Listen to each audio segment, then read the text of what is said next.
I get shit done, I have fun. It's my time and I'm the one. I'm breaking through.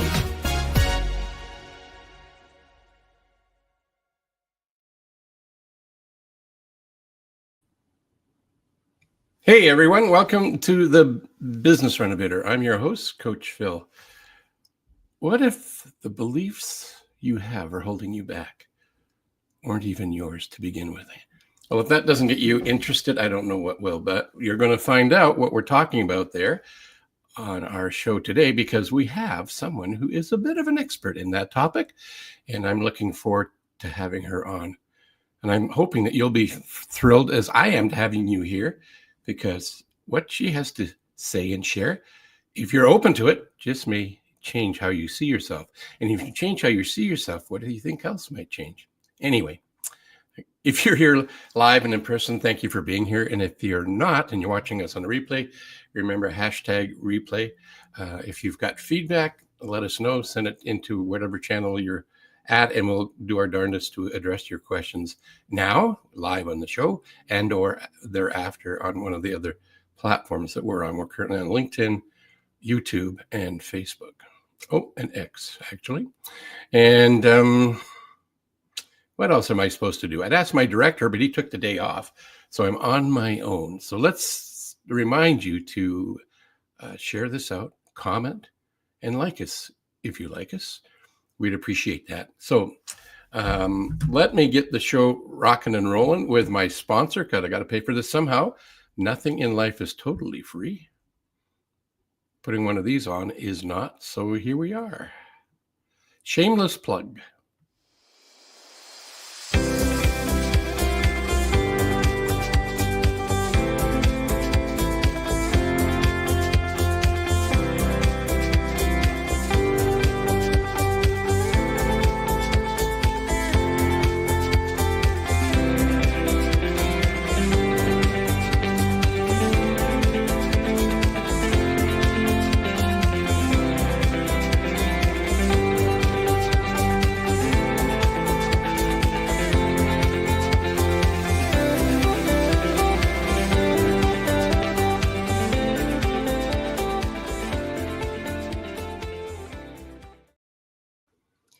As it said in that little promo, it actually is complimentary. There's no credit card required. And you could just go to coachphil.ca. In the top right-hand corner, as you're facing the screen, there'll be a button, Business Growth Score. It's a self-assessment that you can take and answer the questions that are there to help you see where you're at, give yourself a pat on the back, because you may find that as you answer that, you're like where you need to be, nothing to change, nothing to improve. And if that's you, hey, congratulations, you're doing a great job for you and your company. If on the other hand, though, there is some areas there that you feel there is some room for improvement, you can identify them in that assessment. And the 30-minute complimentary coaching session with myself is yours, because you watched us on the Business Renovator. So whether it's today, tomorrow, or a year from now, that offer is available as long as I'm alive. Anyway, enough about me. Let's start why we're here. As we say, this episode is really about your beliefs and what might be holding you back. So as we titled it, what if the beliefs you have are holding you back weren't yours to begin with? We're going to find out more about that, because that's what we're going to talk about today. So Judy Kane is the author of Your 4 Truths, How Beliefs Impact Your Life. And she's not just a coach, she's a belief detective. Did you even know there was one of those? Well, we have one right in our audience, or in our studio today. So Judy helps people break through the invisible walls that have been holding them back for however long, and the ones that built by limiting subconscious beliefs we didn't even know we had. And whether it's through her transformational workshops, one-on-one coaching, or captivating talks, Judy empowers her clients to let go of what's no longer serving them so that they can finally move forward with confidence, clarity, and freedom. She's helped entrepreneurs, professionals, and everyday heroes rewrite their inner story. And today she's here to help you and me. So buckle up, because what if the beliefs holding you back weren't even yours? Let's open the door to this possibility to change. I'm bringing Judy up right now. Judy, thank you and welcome to our show. Appreciate you being here today.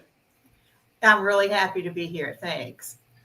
So we got connected through networking. Isn't that amazing how networking, because you're in a different country than me and you're miles away, but the help for anybody is everywhere and any place, as long as you're open to it, is how I kind of live. What do you think about that? Absolutely. I think, having the opportunity to talk with people virtually kind of makes where they are irrelevant. So, yeah, half the time I don't even know where my clients live. And yeah, it really doesn't matter because you're dealing with the human. Yes. Yeah.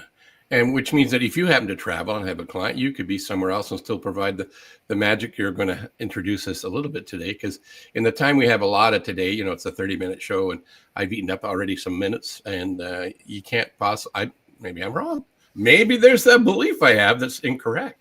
I was going to say we can't possibly get right into a deep dive of what you do, but we can certainly scratch the surface and give some people some ideas of other options to help them live to their potential. So I think it's a great place to start. How the heck did you get into that? I saw it work. I was in IT management. I had a corporate job. But the husband I was married to at the time had a pain, and a friend helped get rid of it in 5 minutes. It was gone. It didn't come back. And so that was impressive.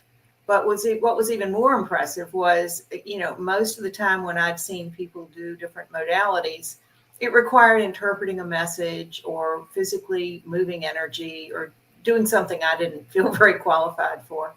But this was it was a process that appealed to my IT brain. It looked like something I could learn and be successful at. So I was intrigued.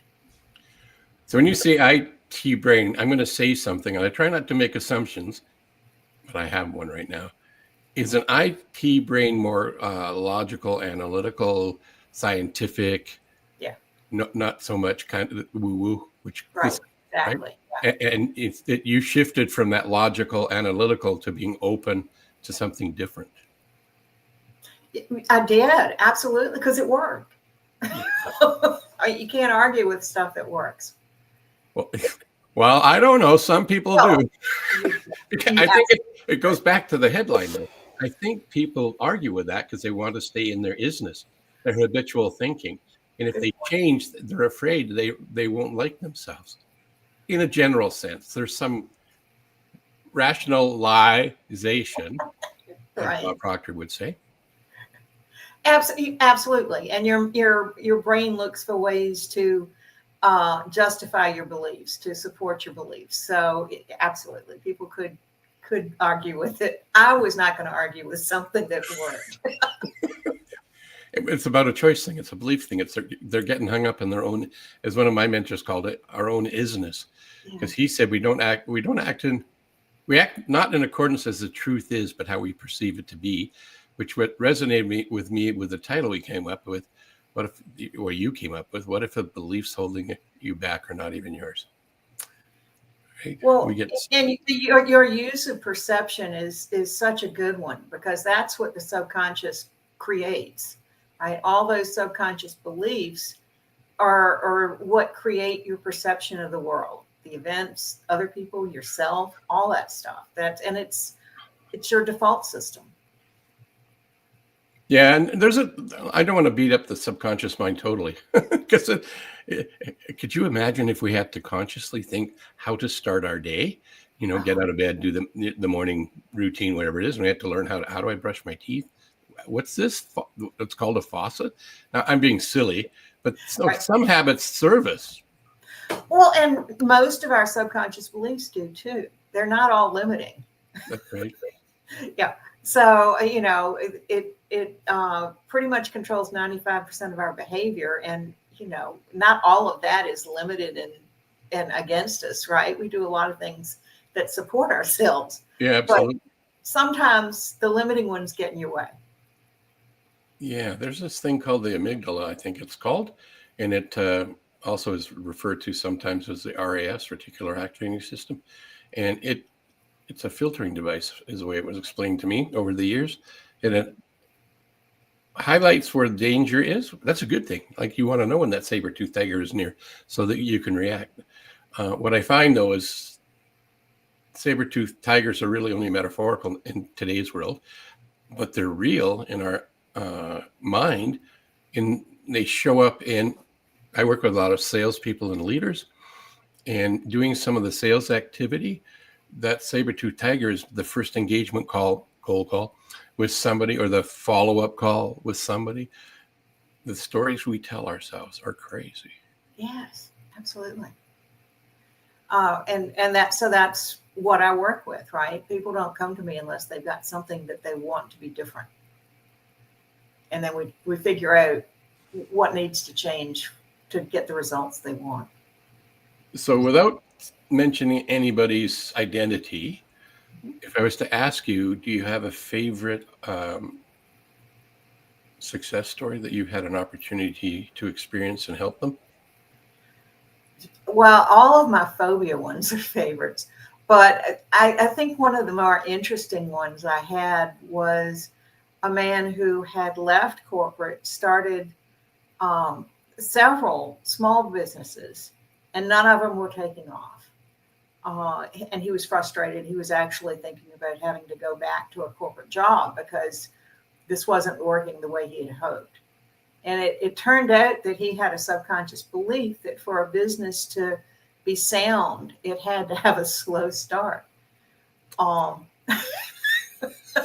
get where this is going, or could have gone. Yeah, right.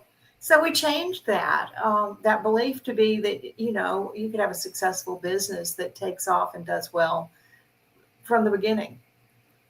And he had 2 or 3 pretty remarkable changes in his business within a couple of weeks.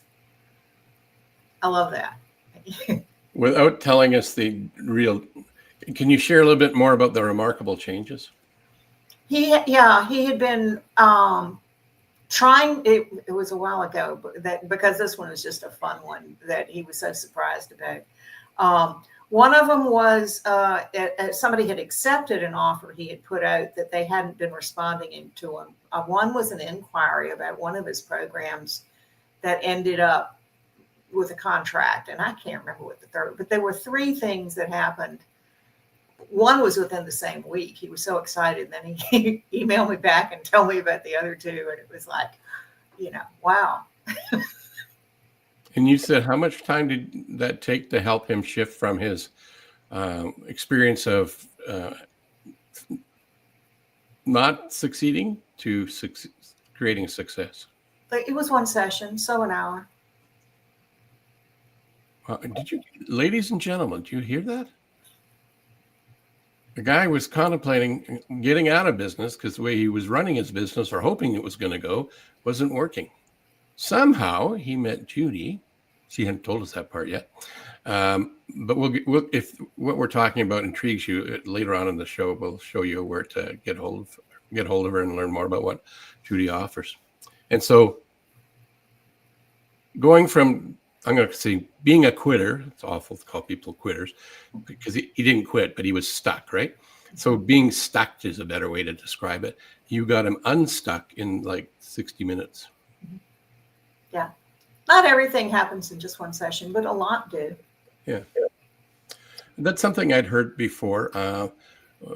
I think my first introduction to it, I was listening to, I don't think it was a podcast back then, but I was listening to something, and somebody talked about this doctor, Dr. Bruce Lipton. So I bought his book. And I don't remember exactly where I got introduced. Maybe he was in one of those videos or movies that was out. He's been in one, hasn't he? Yeah, The Promise, and a lot of the Hay House stuff.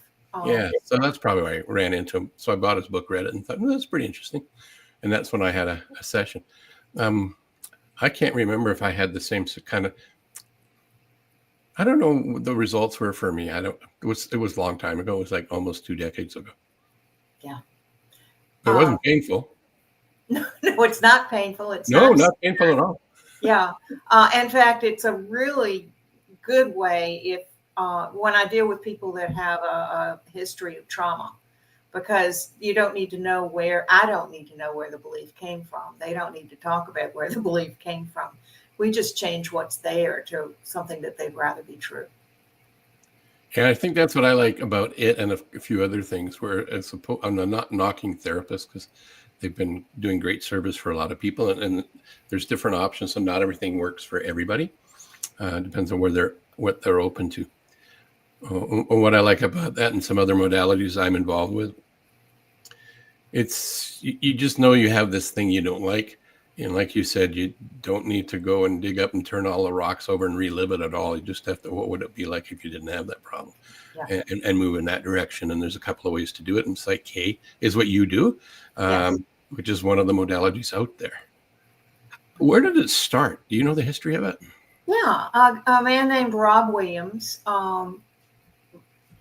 received it, but I guess is the best way of, it was one of those things that just kind of appeared in mysterious ways to him in the 80s. And so it's being used in all the places. We've got instructors in probably not Antarctica, but the rest of the continents, where people can go to workshops and learn how to do it. And then, of course, there are facilitators everywhere as well. So, and the thing, when you were talking about therapists, I personally don't do anything but change beliefs.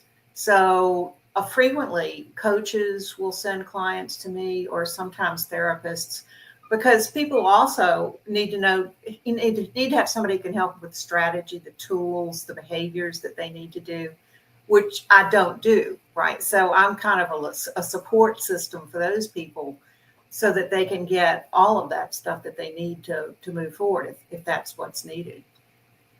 It makes sense, because I don't think we can all be experts in everything we do. That's that's impossible, but maybe some can. But I think it's rare. And having, well, like a team, football, basketball, hockey, soccer, doesn't matter. It's if you have a cohesive team of people to support you in the end result, it works much easier. So I mentioned that I work with leaders and salespeople predominantly. That's what I do, and business owners and entrepreneurs. And there's a variety of different areas in that. One of them is exit planning, or exit strategies, or succession. I know the importance of it, and it is important. And if you don't have one, you should have one. But it's not an area where I want to spend my time. So I refer them to somebody else, just like a medical practitioner, or even lawyers. Lawyers refer all the time, because they don't do all the things that you need legal services for. Well, you wouldn't want them to, because they're not as well informed about that area, right? Yeah, that's absolutely true. Yeah. And you want to get the results, or increase the probability of getting the results that are favorable for you. So I was just think when we met a few months back. Did we meet before that, or was that really the first time? We're in at least one networking group where, we don't always talk to everybody in the group. So, No. Yeah. No, it's true. The one particular one, we meet once a month on a Wednesday evening. For most of it's evening. I think for other parts of the world, like Australia, it would be early in the morning, I think, or morning-ish. And the way it's set up is it's breakout rooms, big group, breakout rooms, come back, and and there's too many people to get to know. The idea of networking is not how many people can you meet in a day and how many cards can you get rid of. It's really making connections with people at a heart-centric kind of way, where you resonate with each other. And whether you do business or not together, maybe you can.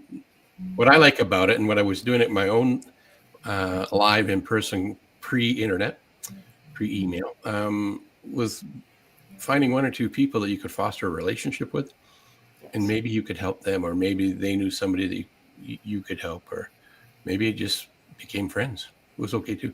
Our tagline back then, and the one I ran, was networking for fun and profit. I like that. Yeah. Because I've met lots of people networking that we don't necessarily refer to each other, but we could collaborate on things or just stay in touch because we like them. I like that word, collaborate. There's an old book from the early 1900s written by an American called Wallace D. Wattles. And there's a movie that was made that was inspired by that book and has helped change a lot of people. I think there's a missing component in the movie, so I'm not throwing the movie under the bus. The thing it doesn't accentuate enough is you got to take action. Do you have any idea what the book is I'm teasing out? You're going to have to tell me. I will tell you. It's written by Wallace D. Wattles in the, I think, early 1900s. It was published, released, and it's called Science of Getting Rich. And what made me think of that was what you said was collaboration. That's the key. In there, he talks about people live in a scarcity mindset because there's competition. And so you could probably help them shift from that competition mindset to having a collaborative mindset. Sure. It's a scarcity mindset. Yeah, that's right. And thank you for that. And he talked about that. He said, people often think there's not enough pie to go around. He says, make more pie, essentially what he's teaching. Mm-hmm. So don't worry about the slices of the pie getting smaller, but if you work together in a collaborative sort of way, maybe you could have strategic partners, alliances, etc., that lifts people and has a bigger impact positively to the world and the people you want to serve. That's one of the things I like about that book. Yeah. The other one he talks about, one chapter is all about gratitude. Well, if you focus on what you're grateful for, you can't be focusing on what you're not grateful for. The mind can't hold two thoughts at the same time instantaneously. Now I'm talking like I know what you do. I'm not an expert in that area. Am I on an alignment with what you do? Yes, absolutely. Yeah. I would have a worried look on my face if you weren't. Ooh, I feel good now. I know that. It's a powerful little book. That's not very many chapters, not very big, but power packed. And how I got into it was somebody gave me a hard copy, and I read it and studied it. And then I ran into, and it's not available anymore through her, but this woman put together this program called the Science of Getting Rich.net. It was a webinar and there was a whole curriculum. She created a course. It changed her whole life so much so that when she got to a level of abundance, she fled her services. I never met her, but I was taught by her and by an online course. It was amazing. She put together something called the Practical Genius course for people who wanted to use Science of Getting Rich. And one of the things I picked up from her was you got to pick whatever price you wanted to pay. Using the principles of the book, she left it up to the person that was there because you don't know where the people are in their, well, you just don't know where they are financially or anywhere else. And so she didn't withhold it. She made it available for anybody. You can pay whatever you want. So apparently it worked out really well. That's fascinating. Isn't it? Yeah. I went off on a tangent, but it's kind of sort of what we're talking about. Yeah. What else would you like to share with our audience around Psychic? Because we have it's a fast change process. You can usually change any one belief in less than 5 minutes.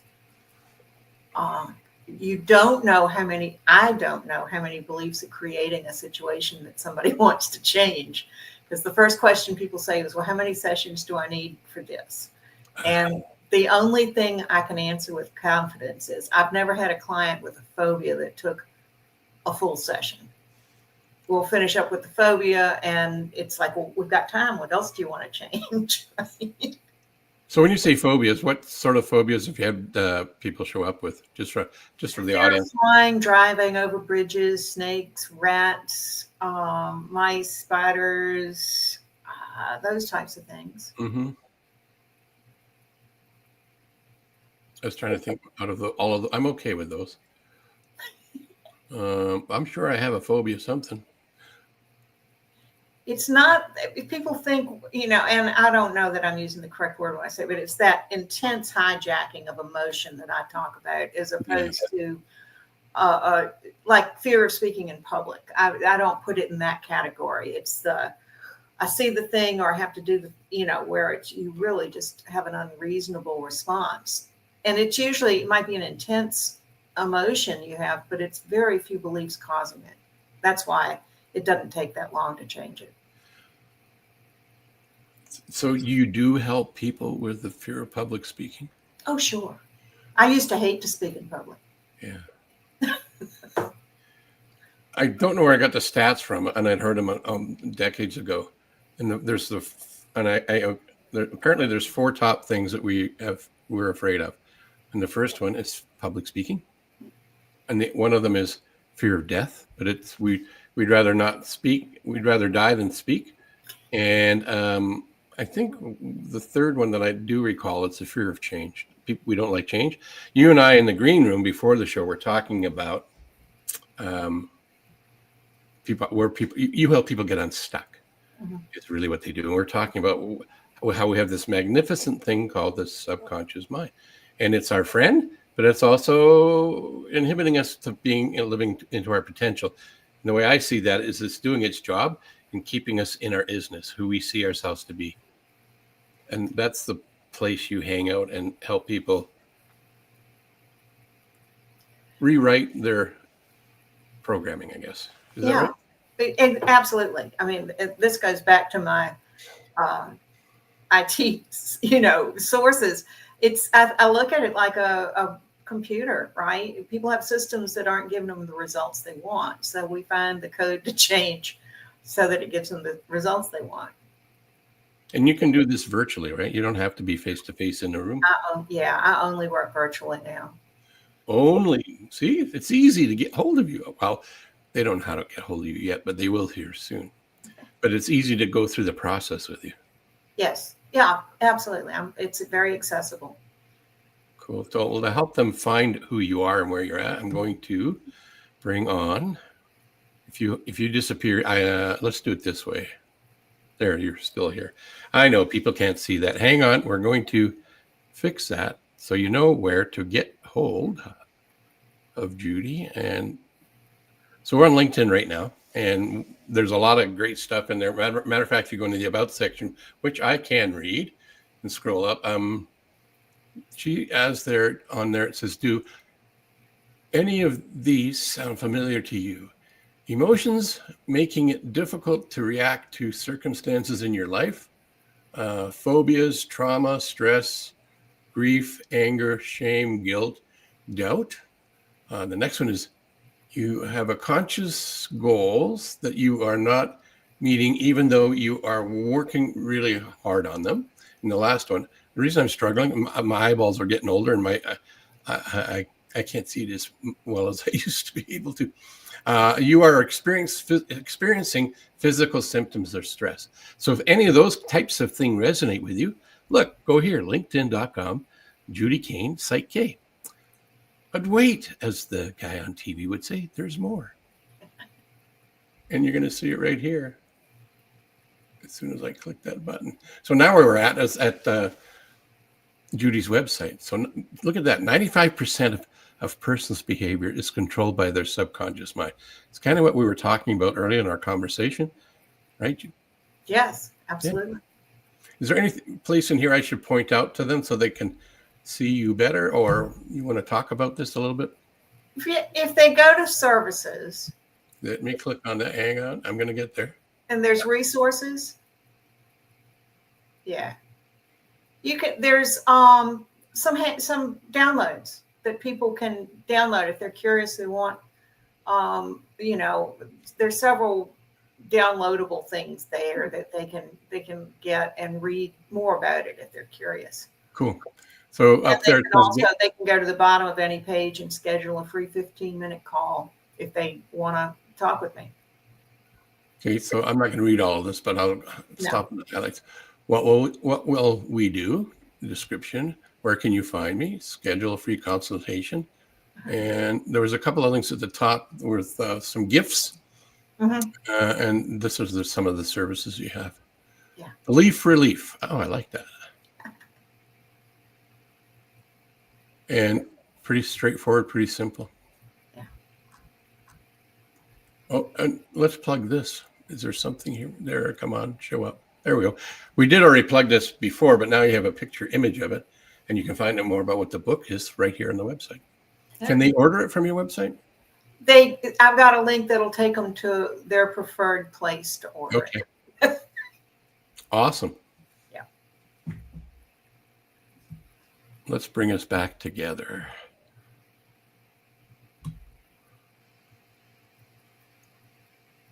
There's something about the show I really don't like. It comes to an end. You've been a joy to be on here, and you shared a little bit, just a little bit. You scratched the surface and some of the things that you can help people manage and deal with. In addition to what we've already talked about, is there a gem or a nugget you would like to share with the audience? Sure. Most of the time when people come to me, they know what they don't want, but they frequently don't know what they do want. So my advice is get very clear about what it is you really do want as opposed to what you're trying to avoid. Very cool. Do you help facilitate the process of helping them understand what they do want? Okay, cool. Because one of the things what you said there is totally true. People, I guess it's that amygdala mind that actually holds us in a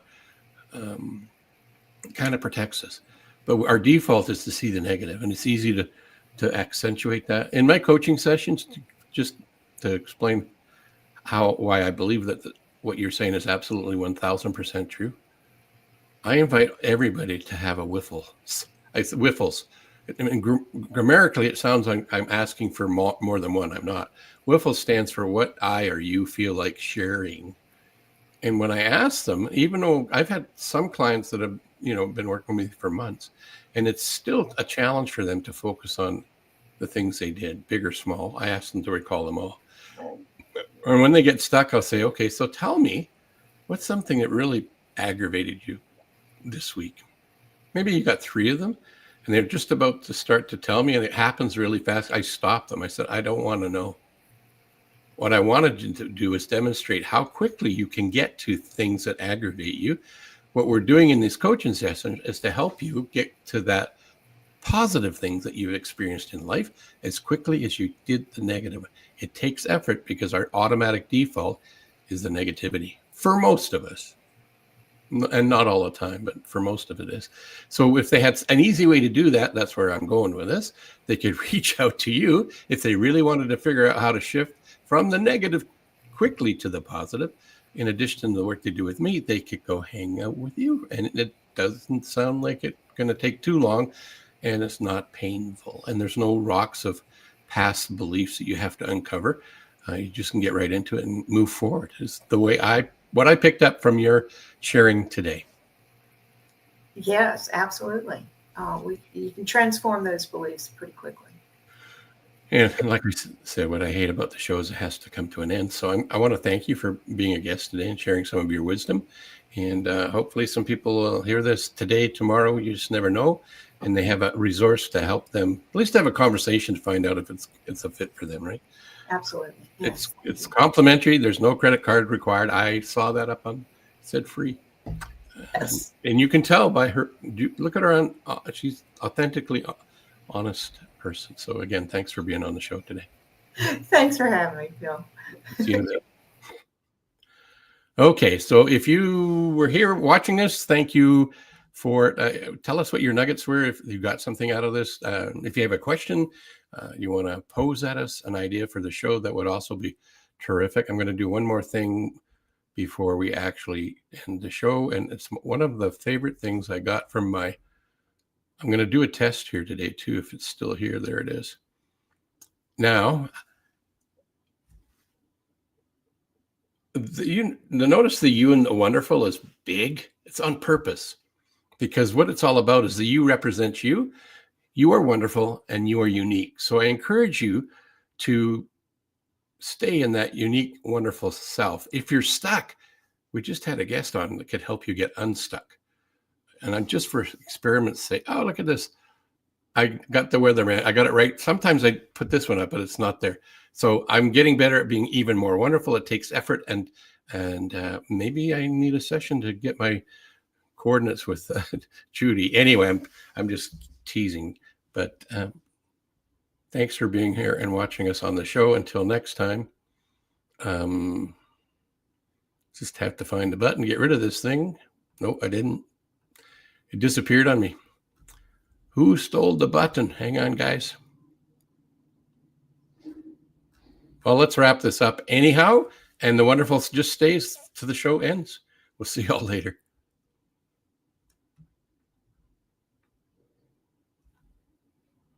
I get shit done, I have fun. It's my time and I'm the one. I'm breaking